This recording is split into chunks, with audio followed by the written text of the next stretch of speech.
Hello again and welcome to Ndudu by Fafa.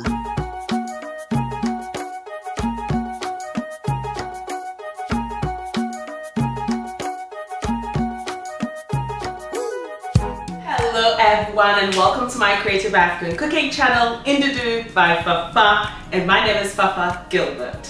What have I got today on the menu? It's delicious, Fafa.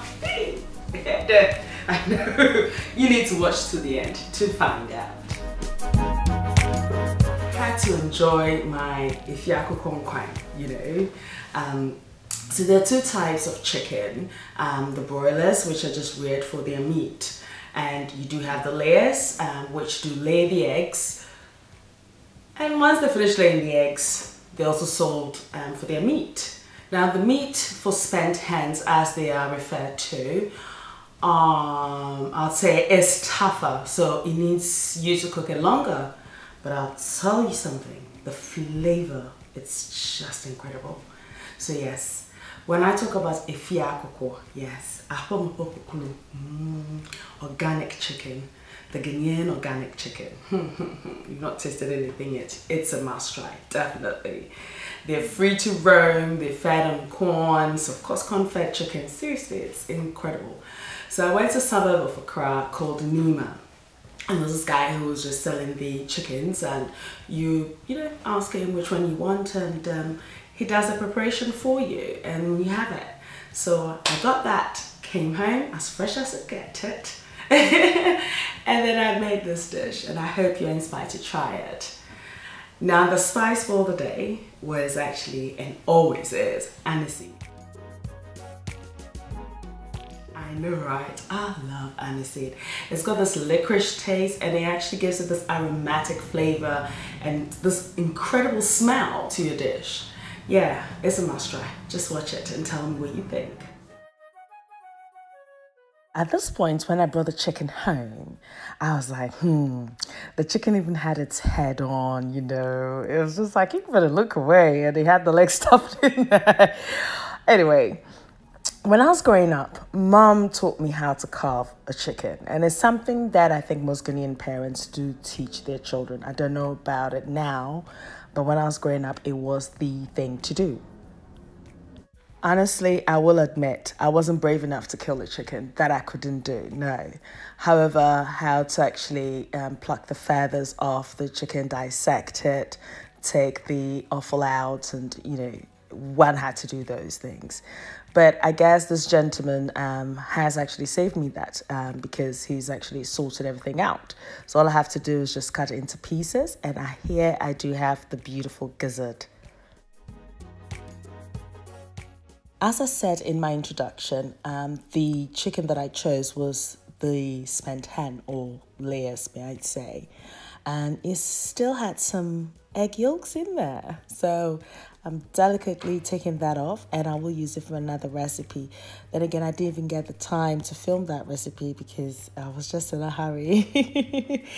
But yeah, it's a delicate process. Yeah, you can see it's just beautiful. Thing is, I guess being in the diaspora, one just goes into the supermarket or to their local butchers, and everything is dressed and sorted out.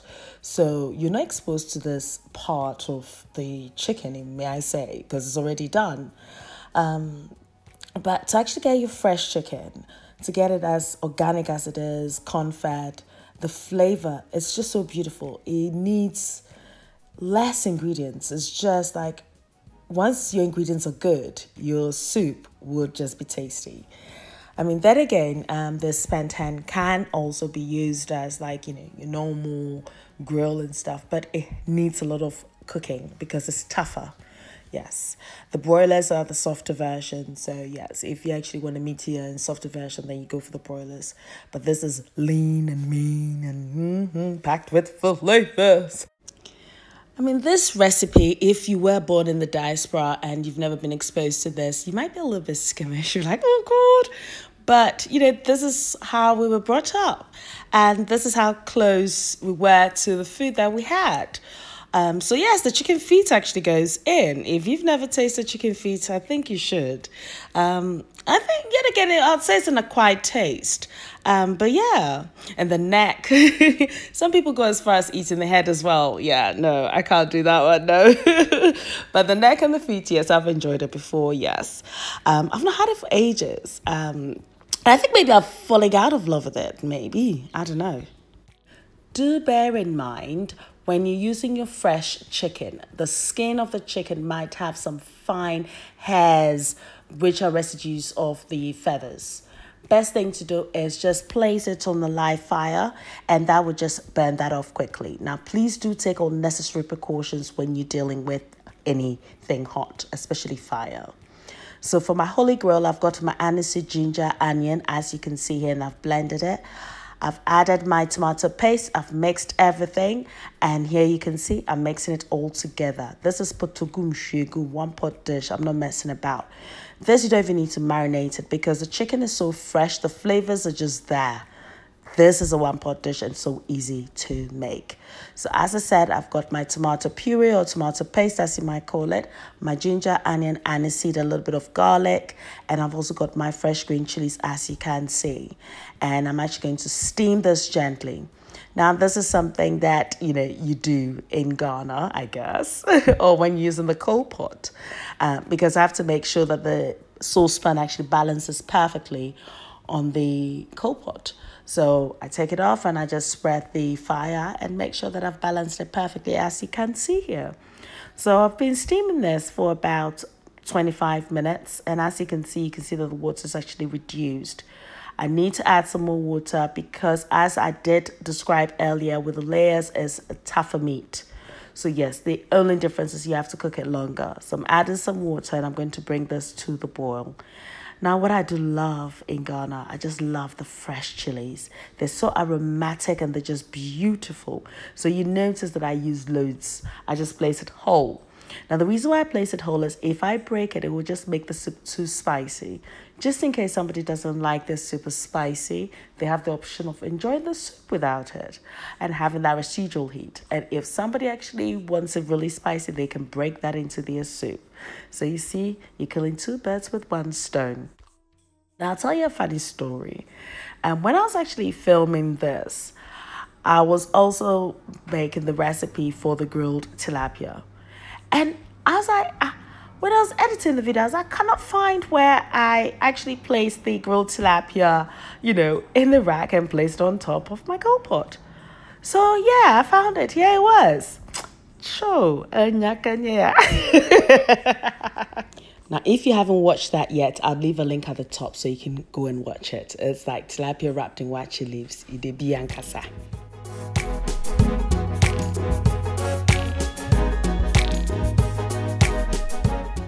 So while steaming my chicken in the tomato paste, ginger, onion, garlic, aniseed mixture, I also added 2 fresh tomatoes and 1 large onion.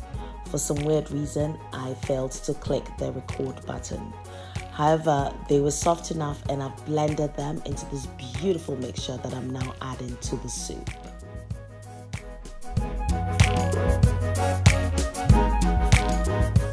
So at this point, this soup has been cooking for about an hour.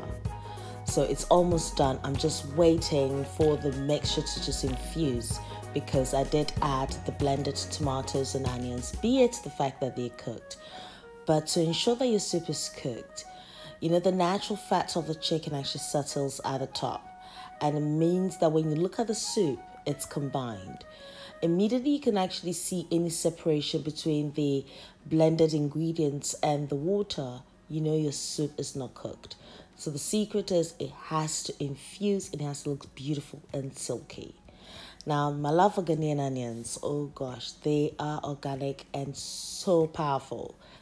My soup has been bubbling just perfectly, and it's now time for me to add my beautiful, roughly chopped onions. They just add that extra refreshing flavor to the dish. This is me just finishing this dish off.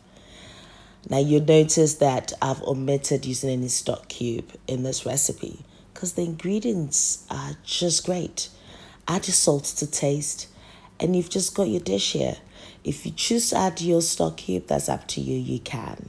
But of course, I cannot help but add some more fresh green chilies. I do love it. The green chilies in Ghana, they're so aromatic, they're scented, they are beautiful. And it's not the same that one gets in the UK. So I do appreciate it a lot when I do visit home, or Ghana, may I say. So now this is done. The soup looks beautiful. It's silky. It's beautiful. The oil's just settled at the top just perfectly. And then bless me. Okay, so I went to Mom's Bijou herb garden. She's got like lemongrass there, nutri. She's got loads of little things. But I found this beautiful Ghanaian basil. She calls it kuklugbe in Ewe. That's not what she calls it, but that's what we call it in Ewe. The Ashantis actually call it Akuko mesa. Yes. So I'm adding this beautiful basil to the chicken soup just to finish it off. Now, don't tell me, chicken, tomato, and basil, they're a match made in heaven. And then you've got that aniseed there that gives it that sort of, aromatic flavor as well. It's you just know that this is like a flavor zone soup. Yeah.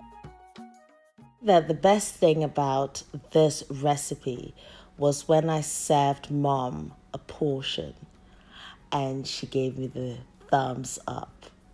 She went for a second helping and complimented me again. I'll tell you what, it was a priceless moment.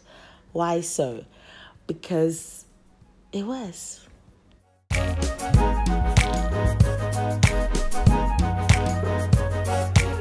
Okay. Now, if you think that I'm kidding, right? When you finish eating the soup, like with your fufu or whatever your preferred carbohydrate is, just do the finger sniff. You know what I mean, don't you? You keep washing it. Oh gosh. It's just the simple things in life. Yeah, making the most of things. So yes, if you haven't subscribed yet, I hope I have given you a reason to subscribe to the channel. Yes, I definitely do need your support to move this channel to the next level so I can also bring you new content. Yes, absolutely. So keep sharing, liking the videos, leaving your comments, and also clicking the notification button, which is the bell. Click. Yes. What that means is each time I upload a video, straight to your email is delivered to you. So you see, you never know when you might get something so exciting. Anyway. I'll leave a transcript of this recipe, including a list of ingredients and measurements on my blog in ndudubyfafa.blogspot.com, so do check it out. I'm also on Facebook, Instagram, and Twitter as Ndudubyfafa, so do pass by and say hi. Until next time, take care of you. Be nice, be beautiful. Change for you. Be a better version of yourself each day.